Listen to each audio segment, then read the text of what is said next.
So kapag nabalatan mo na yung sibuyas, alam mo na kung ano next. Ano? Siyempre, pwede mo nang hiwain. So, siyempre, lalayo mo yung blade ng ganyan. Tuloy-tuloy lang. Ang galing. Try it. Ito. Parang komplikado masyado. Sure ka ba? Come on, Zane. You'll be fine. Alam mo, ngayon ko lang ito maranasan. Lagi nang si Mama o kaya si Ate Alison tagaluto. Ako, taga-tikim, taga-kain.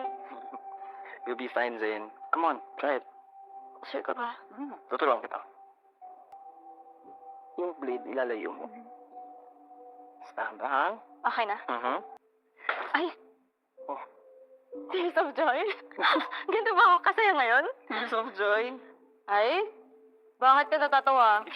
Tears of joy talaga. Ganyan talaga ang sibuyas, no? Parang pag-ibig. Nagpapaluha. Ang corny mo! Napaka-corny! Sino maluha?